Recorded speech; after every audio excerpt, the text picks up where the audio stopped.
The 2024 Kia Sorento is refreshed, unlike its cousin, the Hyundai Santa Fe, which got an entire redesign for the 2024 model year. We're checking it out here at the 2023 Los Angeles Auto Show. It gets some styling updates, a new X Pro trim, and one very important technological update. So let's take a look and see what's new. The new front styling for the Sorento is a lot blockier than its predecessor, bringing it more in line with the Telluride and, to a certain extent, the EV9. Kia says it actually borrowed from the EV9's playbook to get this look, which is an interesting choice, but again, sort of unifies the design language and makes the Sorento look a bit more aggressive.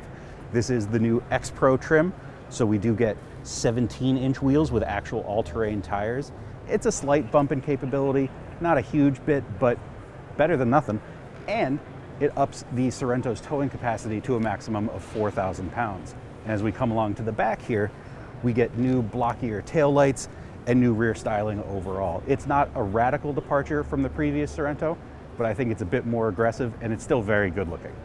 Powertrains for the new Sorento carry over from the previous one, so S and LX models get a 2.5-liter 4-cylinder engine, making 191 horsepower and 181 pounds-feet of torque. Trims above get a turbocharged 2.5-liter 4-cylinder with 281 horsepower and 311 pounds-feet of torque. The base engine pairs with a traditional 8-speed automatic, while the turbocharged engine gets an 8-speed dual-clutch automatic transmission. Front and all-wheel drive are available, and all models with all-wheel drive get a locking center differential and torque vectoring. Inside the cockpit of the X Pro, we get a standard 12.3-inch touchscreen display. That's standard on all Sorento models. The optional 12.3-inch digital instrument panel is also here. Lower trim levels can get physical gauge cluster, but here we have the digital one. We've used these screens before. They look great. They work great. Very happy to have them here. Not a big fan of the switch to the touch-sensitive climate and audio control panel that you have to switch between, but it does work fairly well. I would just prefer physical controls. The rest of the control layout is pleasantly physical, really well laid out. The materials feel great, but I'm saving the big news for last, and the big news is that this finally is a Kia with wireless Apple CarPlay and wireless Android Auto connectivity. That's a big deal. It's something we've been harping on for years now, it feels like, and just having the convenience of it is a big deal. We should check out the second row now, see how comfortable that is, and eventually we'll have to check out the third row. Here in the second row, not a whole lot to report, all very positive. I have a lot of legroom, I have a lot of headroom, even with this gigantic panoramic sunroof.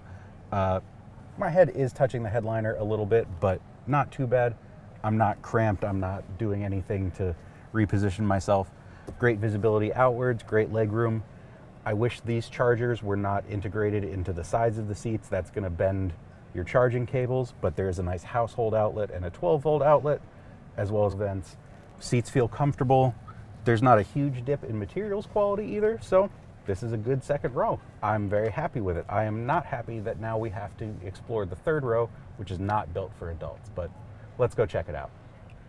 I'd like to keep this brief. The third row does not fit me. The seats are too low. I have no legroom. I have no headroom. This is not made for adults. Also, honestly, this is a very small porthole window, which isn't really conducive, A, to feeling like you're in an open space, and B, to someone like me who gets motion sick very easily. I would not recommend using this for anything other than short trips or small people you don't like. We'll have to wait a bit longer for a more comprehensive update to the Sorento, but the changes Kia made to the 2024 are certainly welcome. For more on the 2024 Sorento and everything else here at the 2023 Los Angeles Auto Show, you can find it on Cars.com.